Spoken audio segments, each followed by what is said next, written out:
Teenagers for 24 years, 6 months, and 6 days. I have spoken with millions of people your age in 8 countries, and I have written 17 books for people your age. This is what I do in life. I realize it's like trying to do a high school assembly at 2:30 in the afternoon before school's out. I get the fact that it's 3:30, you probably had a long day, you're probably not too terribly interested, but we're going to have some fun. I'm going to ask lots of questions. If you choose to get something out of this today, you will. If you choose not to, you won't. It doesn't really bother me either way. If you take notes, I'll give you plenty to think about.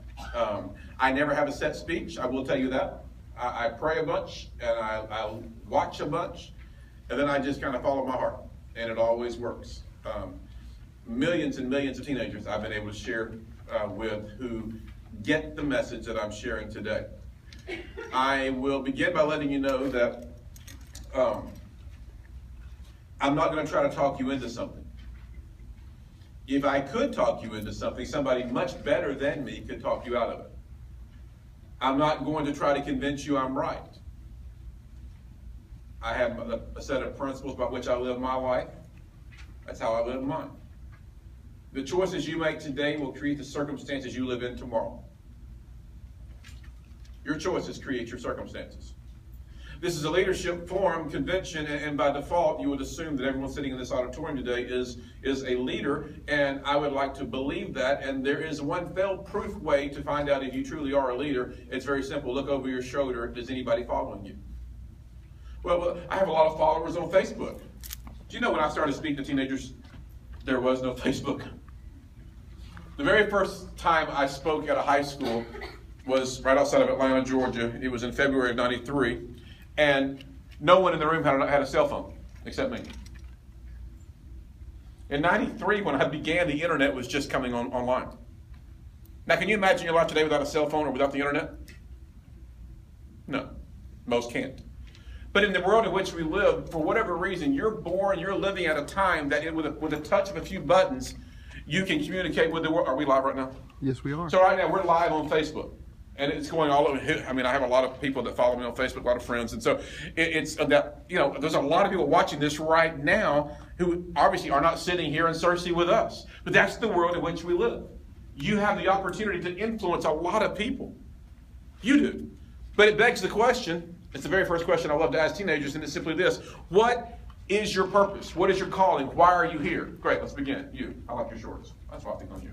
I want to be a surgeon. Want to be a surgeon? Yes. What's your name? Nathan Morgan. Nathan, all right. I noticed, Nathan, you're the only guy sitting here with all these young ladies. Way to go, man. That's where I'd be sitting, I was a high school student. Surgeon, how about you? One who sees the opinions on both sides, I heard you say. So what do you want to do with your life? I'm thinking about something in agriculture. Okay, how about you? Cosmetology. You know what? Wait, what's your name? Autumn. I asked that question, and a young lady the other day said to me, I want to go into cosmetology and do hair. I said, really? I said, what would you do with my hair? You know what she said? Why are you laughing? You know what she said? Start over. That's me.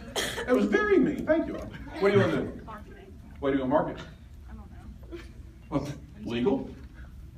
You don't want to market drugs. Like you don't. How about you? Neonatal nurse. Neonatal nurse. What's your name? Jers. What? Jers. Jairus. Yep. Jairus, you're serious. Okay. Jairus, what do you want to do with your life? I want to be a machinist. A machinist. How about you? Large animal vet. Large animal vet. Yeah. That reminds me, I gotta call the vet before I leave here. I do the dog. Chattanooga guy, what do you want to do? I want to open my own business. What kind of business you want to open? An American Ninja Warrior gym.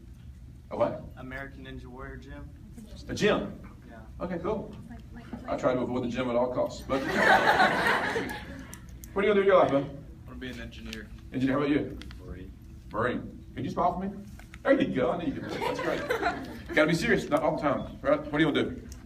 Sales. What do you want to sell? Something in the agricultural field. How about you? I love the look I get where they're like, their eyes drop. They're like, God, I'll do anything. I will go to the back side of the other side of the planet. Just don't let this guy talk. What do you do with your life? Probably physical therapist. You know what? In fact, I'm hitting home runs today. Physical therapy. I've had shoulder surgery twice on this shoulder, once on this shoulder. So I have a physical therapist that I go to, right? And she was stretching my arm the other day.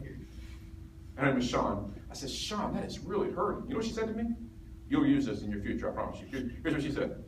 She says, Dean, pain is weakness leaving your body. I said, Sean, you are demonic. That's crazy. What are you going to do in your life? Chief Executive Officer? CEO?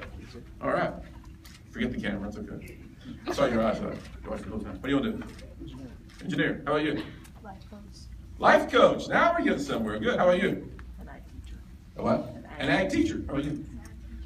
Y'all got the same school people. How about you? What are you going to do? Lawyer. Lawyer. Okay. How about you? Forensic scientist. Forensic scientist. Well, Oh, wait, there's more. Yes, go. Forensic. I'm just gonna go to criminal justice. Okay, cool. Works for me. How about you? A history teacher. A teacher. How about you? Me? Yeah. An RN and specialize in oncology.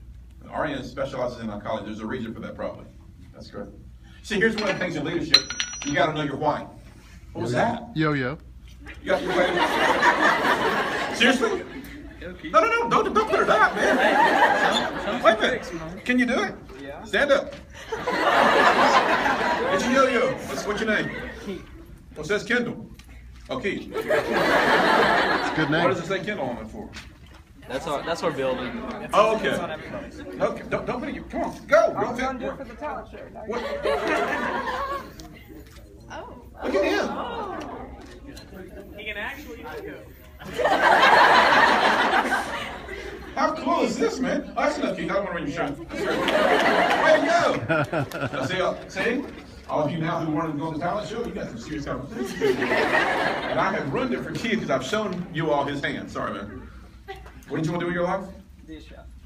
Of course, be a chef. What would you fix right now if you could fix anything? I'm kind of hungry. What would you fix? What are you hungry for? Well, because you said that. Hungry for? See, this is what I love.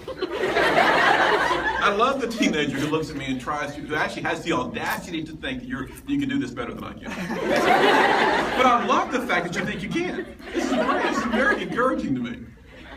If I was hungry for pasta, where would we go? Olive Garden. Olive Garden? Okay, you were going to fix it, you said. You were the chef, Keith. Where would we go? And as it relates to how would you fix stuff? Italy. Where would we What would you fix? What kind of pasta would you fix? You see, here's the problem. If you're writing notes, write this down. Nothing in your life will ever become dynamic until it first becomes specific. Why are you not writing? I don't get this. Right. Seriously. Nothing. Are you? What did you say? That's why I wanted you to write it down, because you're like, what did you just say? Nothing. What's your name? Gabriel. Why are you looking at me like I'm Mars? Do you have a pen? Do you understand the words coming out of my mouth? Then write. Nothing in your life will ever become dynamic until it first becomes specific. Teenagers often think, they're like, are you mad? No, I'm passionate. This is what passion looks like. Because I want you to get the fact that your life matters. What do you want to do with your life? Interior design. How about you? Orthodontist. Pharmacist. How about you? Yeah. Neuroscience. How about you? Neonatal for pediatrics. I met you earlier. What do you want to do? Like that. How about you, sir? What do you want to do? Engineer. How about you? Ken. What do you want to do? Sports medicine. That's fine. How about you? What? Shh. Biologist. Yeah, this is going to be so much fun. What's your name? Caleb Thompson. Caleb Thompson. What do you want to do with your life? You're a doctor. How are you? Teacher. Veterinarian. Love that. Heart surgeon. Okay. Got some smart ones this year. What do you do? I love how your eyes dilated like, oh crap, you just came to me. I don't have a career. What do you want to do in your life? What if I said, here's, well, the first good was 100. I'll give you that. What if I were to say that? Say it's yours if you tell me what you want to do with your life. Could you do it? Yeah, I just want to marry a girl and have kids. I want to marry a girl and have sex. That's what you're going to say. Stop. Let's just wait. I want to marry a girl and have kids. How are you going to have kids? A dog. You want a dog? So you want to marry a girl you don't want to? Okay. He's trying to die.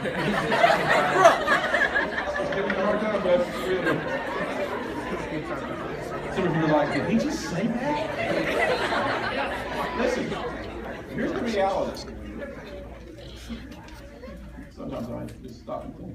Here's the reality of life, ladies and gentlemen. You have this much, let's put it this way. When a person dies and they're buried in a cemetery. About 2 weeks later, there's a grave marker that comes through, and they place that grave marker there.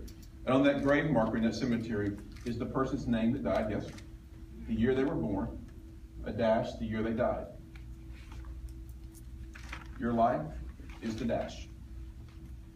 And you have this much time in the scope of eternity to make a difference. Which begs the question, what do you want to do with your life?